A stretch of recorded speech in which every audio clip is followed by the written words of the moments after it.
আসসালামু আলাইকুম। আশা করি আপনারা সকলে ভালো আছেন। আমরা আজকের ভিডিওতে কমপ্লিটিং সেন্টেন্স অর্থাৎ আমরা সেন্টেন্স কমপ্লিট করব এবং তার জন্য অবশ্যই আমাদের কিছু বিষয় জানা জরুরি এবং যেগুলো বাকি রয়েছে আজকে আমি সেগুলো কমপ্লিট করব। এখন কমপ্লিটিং সেন্টেন্সের যেসব বিষয়গুলো নিয়ে আজকে আমরা জানবো সেগুলো হচ্ছে it is time, it is high time, it is about time, তারপরে হচ্ছে ইফ, ইন কেস, ঠিক আছে, প্রোভাইডেড ড্যাট, প্রোভাইডিং, এগুলো। সো আমরা এখন শুরু করে দিই। তোমরা কম্পিউটার স্ক্রিনে দেখতে পাচ্ছ it is time, it is high time, it is about time. এদের মিনিং হচ্ছে এখনই সময়, এখনই সময়। সো দেখো it is high time, it is about time, it is time. এদের মিনিং হচ্ছে এখনই সময়। You work you work hard for you future. So এখন এই সময় তোমার কঠোর পরিশ্রম করার, ঠিক আছে, ফর ফিউচার, ভবিষ্যতের জন্য। সো ইট ইজ টাইম এবং it is high time, it is about time, এদের মিনিং একই, এখনই সময়। এবং এখানে একটা কথা মনে রাখতে হবে। কি কথা মনে রাখতে হবে? দেখো এখানে আমরা it is time, it is high time, এদের পরে যে সাবজেক্টটা আছে ইউ, ঠিক আছে, এই ইউটা, ইউর পরে আমাদের, অর্থাৎ ইউ যেহেতু সাবজেক্ট মনে রাখবেন, it is time, it is high time, এদের পরে একটা সাবজেক্ট থাকবে এবং সেই সাবজেক্ট এখানে লিখলাম ইউ, এখানে ইউ না থাকে অন্য কোনো সাবজেক্টও থাকতে পারে। এবং এরপরে যে ভার্বটা থাকবে সে ভার্বটা, ঠিক আছে, সে ভার্বটা অবশ্যই হবে ভার্ব টু। কি বললাম? সে ভার্বটা অবশ্যই হবে ভার্ব টু। সো এই রুলসটা আমাদেরকে মনে রাখতে হবে, ঠিক আছে। এখন বলতে পারো যে ভাইয়া এটা কোথা থেকে আসলো, কিভাবে এখানে ভার্ব টু হলো। তোমরা সাবজাংটিভ মুডের একটা ক্লাস আছে, আমি কমপ্লিটিং সেন্টেন্সের মেবি পার্ট 5-এ মনে হয়, হ্যাঁ পার্ট 5-এ ক্লাসে আমি সাবজাংটিভ মুড নিয়ে একটা ক্লাস নিয়েছিলাম। এখানে সবকিছু বলা আছে। আমি কখনো মুখস্থ করাই না, সকল কিছু বিস্তারিত বোঝানোর চেষ্টা করি। ওকে, সো রুলস পড়াই আমি এটা কখনোই বলা যাবে না। আমি সবসময় তোমাদেরকে দেখাই যে প্রমাণ দিই এটা আসলে কোথা থেকে আসলো। তার জন্য আমার সমস্ত ক্লাস কিন্তু রেগুলারলি তোমাকে করতে হবে। সো এখন দেখো it is high time, it is time, এদের পরে যদি আমরা টু ইউজ করি, অর্থাৎ it is time, it is high time to দিই, ঠিক আছে, টু থাকে, তখন এরপরে অবশ্যই ভার্ব হবে, এরপরে অবশ্যই ভার্ব হবে, ঠিক আছে, এরপরে অবশ্যই কি হবে? ভার্ব হবে, ওয়ার্ক, ঠিক আছে। ভার্বটা অবশ্যই ভার্ব ওয়ান, অর্থাৎ base form of the verb, মানে প্রেজেন্ট ফর্ম হবে। যে ভার্বটা আমরা টু এর পরে ইউজ করব এটাকে বলতে পারো infinitive. Okay, infinitive, to plus verb one. আবার দেখো it is time, it is high time, it is about time, এটার পরে সাবজেক্ট আছে, সাবজেক্ট আছে এবং এখানে আমরা আবার ইউজ করলাম ভার্ব টু, ঠিক আছে। সাবজেক্ট, এখানে সাবজেক্ট ইউ থাকতে পারে, হি থাকতে পারে, শি থাকতে পারে, এনিথিং। ওকে, সাবজেক্ট কি থাকবে সেটা আমি জানি না, বাট সাবজেক্টটা তোমাকে নিজের থেকেই তৈরি করে নিতে হবে যে কি দেওয়া উচিত, কি দেওয়া উচিত না। ওকে, কারণ পরীক্ষায় তোমার বলে দিবে ইট ইজ টাইম, ঠিক আছে, তারপর তুমি নিজেরটা নিজে বানিয়ে লিখবা, ঠিক আছে। বা পরীক্ষায় শুধু দেওয়া থাকবে you joined in the army, তোমাকে লিখতে হবে it is time, it is high time, it is about time, ঠিক আছে। সো আমরা এতটুকু বিষয় দেখতে পারলাম। এখন একটা কথা আমি, তুমি খেয়াল করছো নাকি জানি না, খেয়াল করো এখানেও to join, it is high টাইমের পরে আমরা টু দিছে এবং জয়েন্টটা আমার ভার্ব ওয়ান, ঠিক আছে, টু এর পরে ভার্ব ওয়ান বা base form of the verb হয়। খেয়াল করো যেখানে যেখানে টু আছে, টু ওয়ার্ক এবং টু জয়েন, সেখানে কিন্তু খেয়াল করো আমি ইট ইজ অ্যাবাউট টাইম কিন্তু লিখি নাই। দেখো এখানে ইট ইজ হাই টাইম আছে, ইট ইজ টাইম আছে, এখানে ইট ইজ টাইম আছে, ইট ইজ হাই টাইম আছে। যেখানে টু লেখা আছে অর্থাৎ টু এর পরে ভার্ব ওয়ান আছে, সেখানে কিন্তু আমরা ইট ইজ অ্যাবাউট টাইমটা এই লিখি নাই, ইট ইজ অ্যাবাউট টাইমটা লিখি নাই। কেন লিখি নাই? কারণ আমরা যখন টু প্লাস ভার্ব ওয়ান বা base form of the verb use করব, আমরা ইট ইজ অ্যাবাউট টাইমটা লিখবো না। কি বললাম? ইট ইজ অ্যাবাউট টাইমটা লিখবো না। সো আশা করি তোমরা বিষয়টা বুঝতে পেরেছো। It is time, it is high time, it is about time, এদের পরে যদি কোনো সাবজেক্ট থাকে, সাবজেক্টের পরে যদি কোনো ভার্ব থাকে, সেই ভার্বটা অবশ্যই ভার্ব টু হবে, ঠিক আছে। এবং এগুলো কিন্তু কমপ্লিটিং সেন্টেন্সে আমাকে নিজেই বুঝে নিতে হবে, ঠিক আছে। ভাব তো তোমাকে নিজে থেকে আনতে হবে, কমপ্লিটিং সেন্টেন্সে তুমি কমপ্লিট করবে।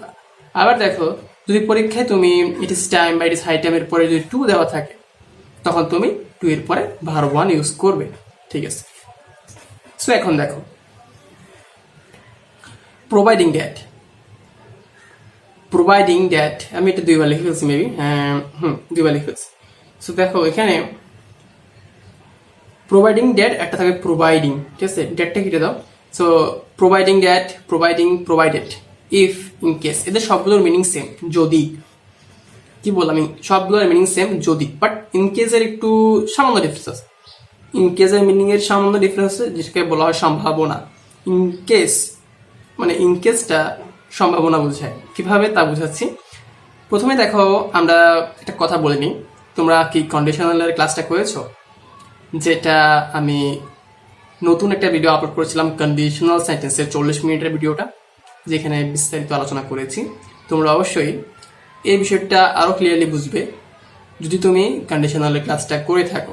কারণ এখানে খেয়াল করো, যদি, যদি মানে ইফ, ইফ দিয়ে কি বোঝায়, আমাদের কন্ডিশনাল সেন্টেন্সগুলো আমরা লিখি, তাই তো। ইফ যুক্ত বেশিরভাগ হচ্ছে কি আমাদের কন্ডিশনাল সেন্টেন্স। সো তুমি কন্ডিশনাল সেন্টেন্স বুঝলে প্রোভাইডিং ড্যাট বলো, প্রোভাইডিং বলো, ইন কেস বলো, এগুলো বুঝবা, কারণ এদের মিনিংও যদি। সো অবশ্যই আগে কন্ডিশনাল ক্লাসটা বুঝতে হবে, করতে হবে। সো দেখো আমি বললাম প্রোভাইডিং ড্যাট, এখানে তুমি প্রোভাইডিং ড্যাটের বদলে ইফ লিখতে পারো, ঠিক আছে, প্রোভাইডেড লিখতে পারো, ইন কেস লিখতে পারো, ইফ, যা সব কিছু লিখতে পারো, কারণ এদের মিনিং সেম। এখন আমরা তো পড়াইছিলাম না প্রেজেন্ট ফর্ম হলে, অর্থাৎ যদি প্রেজেন্ট ফর্ম হয় আমরা ফিউচার ফর্ম ইউজ করতে পারি। আমি এগুলো কন্ডিশনাল সেন্টেন্স ইউজ তোমাদেরকে দেখাইছি, ঠিক আছে। দেখো যদি, প্রোভাইডিং দ্যাট ইউ কাম, আমি কলেজে যাব যদি তুমি আসো, ঠিক আছে। শর্তটা কি? যদি তুমি আসো, শর্ত যদি তুমি আসো, আমি কলেজে যাবো, এটা হচ্ছে ফলাফল বা রেজাল্ট, ঠিক আছে। আবার দেখো এখানে প্রোভাইডিং ডেট ইউজ করলাম, আমি খেলতে যাবো যদি ওয়েদারটা ভালো হয়, ঠিক আছে। সো এটা দেখো আবার, বা তুমি চাইলে এটা বলতে পারতা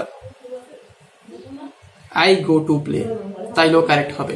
I go to play provided that the weather is fine, আমি খেলতে যাই যদি ওয়েদার ভালো থাকে, সো এটাও ঠিক আছে। বা এটাও তো তুমি দেখো এখানেও উইলটা কেটে দিতে পারো, তাও কিন্তু হবে, কারণ আমি এটা পড়াইছিলাম জিরো কন্ডিশনালে, ঠিক আছে। দুই পাশেও প্রেজেন্ট ফর্ম হতে পারবে। আবার তুমি চাইলে এক পাশে প্রেজেন্ট ফর্ম আর এক পাশে ফিউচার ফর্ম দিয়ে অথবা ফিউচার সিম্বল দিয়ে করতে পারবা, ঠিক আছে। সো আমি তোমাদেরকে এগুলো কিন্তু বুঝাইছি, মুখস্থ করার কিছু নাই। আবার দেখো ইন কেস, ইন কেস নিয়ে একটু সমস্যা আছে। কি সমস্যা? একটু মিনিং এর সমস্যা। যেমন দেখো I will carry an umbrella in case it Reigns, আমি ছাতা আনবো যদি বৃষ্টি পড়ে। যদি বলতে তুমি ইফও বুঝতে পারো, বাট এখানে ইন কেসের এই যদি দ্বারা বোঝাচ্ছি জানো, যদি বৃষ্টি পড়ে, সে বৃষ্টি পড়ার ভয়ে আছে, অর্থাৎ একটা সম্ভাবনা আছে, এজন্য সে ওই ভয়ে ছাতাটা আগে থেকে নিয়ে রাখবে, বুঝতে পারছো? ইনকেস দ্বারা এখানে বোঝাচ্ছে সে ছাতাটা সতর্কতামূলক নিয়ে রাখবে, সে কোনো রিস্ক নেবে না। বাট যখন আমরা বলি ইফ, তখন বোঝায় সে ছাতা নিবে যদি বৃষ্টি পড়ে, অর্থাৎ বৃষ্টি পড়লে সে নিবে, না হলে নিবে না। বাট যখন ইনকেস ইউজ করি, বৃষ্টি পড়ুক বা না পড়ুক সে ছাতাটা নিবে, বুঝতে পারছো? ইনকেস দ্বারা সম্ভাবনা বোঝায়, ঠিক আছে। আবার দেখো I will carry an umbrella if it Reigns, তো বুঝতে পারলাম যদি বৃষ্টি পড়ে। আবার দেখো I will go to London in case I face any admission trouble. Okay, in case যদি আমি কোনো অ্যাডমিশন ট্রাবলের মানে সমস্যায় পড়ি, ঠিক আছে। সো এই জন্য সে কি যাবে, লন্ডনে যাবে, যদি সে চলে যাবে, ঠিক আছে। অর্থাৎ তার একটা সম্ভাবনা, যদি আমি কোনো অ্যাডমিশন ট্রাভেলের সমস্যায় পড়ি, ঠিক আছে। অর্থাৎ এটা না যে সে মানে অ্যাডমিশনের সমস্যা পড়লে সে যাবে, অর্থাৎ সে যাতে সমস্যায় না পড়ে এই জন্যই সে যাবে, সে কোনো রিস্ক নিবে না, ঠিক আছে। এরকম না যে সে অ্যাডমিশন ট্রাভেলের সমস্যা পড়লেই সে যাবে, তখন হবে ইফ, ঠিক আছে। যদি সে কোনো রিস্ক নিবে না, তখন হবে ইন কেস। আশা করি বুঝতে পেরেছো। সো এবার দেখো call me if you need me, so আমাকে ডাকবে, ঠিক আছে। ইফ ইউ নিড মি, আমি খেয়াল করো এখানে আমরা ইউ কল মি বলতে পারতাম না? হ্যাঁ বলতে পারতাম, বাট অনেক সময় ইউ মানুষ লেখে না, অনেক শর্ট আছে না, এখানে ইউ না লিখলেও কিন্তু বোঝা যাচ্ছে যে কেউ কথাটা বলতেছে। সো এখানে ইউটা আমাদের ইনভিজিবল অবস্থায় আছে। Call me if you need me, ঠিক আছে। ডাকবে আমাকে যদি তোমার আমাকে দরকার হয়। এখন দেখো আবার call me in case you need me. In case তার কি বোঝাচ্ছে? ইন কেস দ্বারা বোঝাচ্ছে দেখো কল মি ডাকবে আমাকে যদি তোমার আমাকে দরকার হয়। মোটে এরকম যদি তোমার আমাকে দরকার হয়, মানে সে যাতে কোনো প্রবলেম ফেস না করে, অর্থাৎ এই জন্য সে আগে থেকে কল দিয়ে ফেলবে। ঠিক আছে, সে কল দিবে দরকার হোক বা না হোক, এরকম বোঝায় বা সম্ভাবনা বোঝানোর ক্ষেত্রে আমরা ইন কেস ইউজ করি। যখন আমরা ইফ দিব তখন বোঝাবে তার যদি প্রয়োজন পড়ে তাহলে সে কল দিবে, বাট যখন ইনকেস দিই তার প্রয়োজন পড়ুক বা না পড়ুক সে কল দিবে, অর্থাৎ সম্ভাবনা বোঝাচ্ছে। ঠিক আছে, অর্থাৎ প্রয়োজন পড়তেও পারে। ঠিক আছে, কল দিবে যদি তোমার আমাকে প্রয়োজন পড়ে, এভাবে একটা মুড বোঝায় ইনকেস দিয়ে। আবার দেখো I carried an umbrella in case it went. তো খেয়াল করো এখানে আমরা ভার্ব টু, এখানেও ভার্ব টু পড়াইছিলাম না, রেগুলার ইন ফার্স্ট।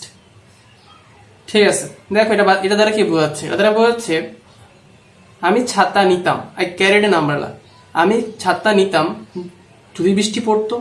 ঠিক আছে, এখানে ছাতা নিতাম হবে বা ছাতা এখানে হবে আমি, বাংলাটা একটা ভুল আছে। ঠিক আছে, এখানে অর্থাৎ সে অতীতে ছাতা নিত, তো এখানে হবে আমি ছাতা নিতাম হবে। ঠিক আছে, ছাতা নিয়েছিলাম বলতে না, ছাতা নিতাম বলবা, কারণ সে অতীতের তার একটা রেগুলার বিষয় নিয়ে বলতেছে, অতীতে সে কাজটা করতো, অর্থাৎ আমি ছাতা নিতাম যদি বৃষ্টি পড়তো। ঠিক আছে, একটা সম্ভাবনা বোঝাচ্ছে ইনকেস দিয়ে। ঠিক আছে, বা তোমাকে একটা এক্সাম্পল দিতে পারি, দেখো তোমার মা বললো তুই ছাতা নিয়ে যা যদি বৃষ্টি পড়ে, অর্থাৎ তোমার মা যখন তোমাকে ছাতা দেয়, বৃষ্টি পড়তেও পারে নাও পড়তে পারে, তোমাকে সতর্কতামূলক হিসেবে ছাতা দিয়ে দেয় যাতে তুমি বৃষ্টিতে না ভিজো, যাতে তুমি বৃষ্টিতে না ভিজো। ঠিক আছে, সো আবার দেখো ইনকেস এর পরে আমাদের সাবজেক্ট ভার্ব, ইনকেস অফ এর পরে। ইনকেস এবং ইনকেস অফ দুইটার মিনিং সেম, বাট একটু ডিফারেন্স আছে গ্রামাটিক্যালি। কিরকম? দেখো I will carry an umbrella in case it rains. So দেখো ইনকেস এর পরে আমরা সাবজেক্ট এবং ভার্ব ইউজ করি, বাট ইনকেস অফ এর পরে আমাদের ভার্বের সাথে আইএনজি যুক্ত হয়। ঠিক আছে, ইনকেস অফ এর পরে ভার্বের সাথে আইএনজি যুক্ত হয়। এখন দেখো এমনি তো আমাদের অফের পরে ভার্বের সাথে আইএনজি যুক্ত হয়, এটা এমনি সহজ বিষয়। ঠিক আছে, সো ইনকেস দেখ বা ইনকেস অফ দেখ, এটার মিনিং সেম, তাতে কোনো সমস্যা নেই। এখানে দেখো ইনকেস অফ এর পরে আমাদের কি হলো, অ্যান ইমার্জেন্সি হয়েছে, দেখছো? সো যদি ভার্ব থাকে তাহলে ভার্বের সাথে আইএনজি হবে, আর যদি কোনো অন্য কিছু থাকতে পারে, যেমন কোনো নাউন ফ্রেজও থাকতে পারে বা নাউন থাকতে পারে। যেমন দেখো এখানে অ্যান ইমার্জেন্সি, এটা হচ্ছে আমাদের noun phrase. Okay, an emergency হচ্ছে আমাদের নাউন ফ্রেজ। আর এখানে এই রেনিংটা, এটা আমাদের এখানে কি বলবা যে হ্যাঁ ভার্বের সাথে আইএনজি হয়েছে, বাট কিন্তু এটা এখানে নাউন হিসেবে কাজ করছে। কোনটা? রেনিংটা আমার এখানে নাউন হিসেবে কাজ করছে। সো কি বললাম, অফ এর পরে কোনো ভার্ব থাকলে সেই ভার্বের সাথে আইএনজি যুক্ত হবে এবং সেই ভার্বটা নাউনের মতো কাজ করবে। সো কি বুঝলাম, ইনকেস অফ এর পরে নাউন হয় বা নাউন ফ্রেজ হয়। যেমন এই রেনিংটা আমার এখানে নাউন হিসেবে কাজ করছে, সেম ভাবে এখানে অ্যান ইমার্জেন্সি হচ্ছে আমাদের নাউন ফ্রেজ। সো এখানে দেখলে তো মিললো না? তাহলে তো দেখলে এখানে মিলে গেছে। সো নাউন ফ্রেজও আছে, নাউনও আমরা পেলাম। ঠিক আছে, আবার দেখো in case of failure, failure হচ্ছে noun, you should be try again. ঠিক আছে, আবার দেখো in case of fire, so ফায়ারটা আমার এখানে নাউন। ঠিক আছে, ব্রেক দ্য গ্লাস। সো আশা করি তোমরা এখানে বুঝতে পারলা যে আসলে ইনকেস এবং ইনকেস অফ এর মধ্যে কি ডিফারেন্সটা। ইনকেস এর পরে আমরা সাবজেক্ট এবং ভার্ব ইউজ করি, তোমরা দেখলে এতক্ষণ, বাট যখন ইনকেস অফ আসবে তারপরে নাউন হবে বা নাউন ফ্রেজ হবে। ঠিক আছে, ইনকেস অফ এর পরে যদি কোনো ভার্ব থাকে সেই ভার্বের সাথে তুমি আইএনজি যুক্ত করবা এবং সেই ভার্বটা কিন্তু তখন নাউন হিসেবে কাজ করে। সো ঠিক আছে, সো ইনকেস অফ এর পরে নাউন থাকতে পারে, নাউন ফ্রেজও থাকতে পারে। যেমন দেখো ফেইলার, ফায়ার এরা কিন্তু নাউন, আবার অ্যান ইমার্জেন্সি কিন্তু নাউন ফ্রেজ, আবার রেনিং কিন্তু ভার্ব হওয়া সত্ত্বেও এটা নাউন হয়ে গেছে। ঠিক আছে, অর্থাৎ নাউন হিসেবে কাজ করবে। তোমরা যারা জিরান্ডার ক্লাস করছো না, ভার্বের ক্লাসগুলো, তারা বুঝতে পারবে বিষয়গুলো। সো আশা করি তোমরা এতটুকু তোমাদের বুঝতে কোনো সমস্যা হয়নি, তোমরা প্রতিটা বিষয় খুব ভালো করে বুঝতে পেরেছো, ক্লিয়ারলি বুঝতে পেরেছো। যদি সমস্যা থাকে অবশ্যই জানাবে আমাকে, আমি চেষ্টা করব বুঝিয়ে দেওয়ার। সো ধন্যবাদ সকলকে, আল্লাহ হাফেজ।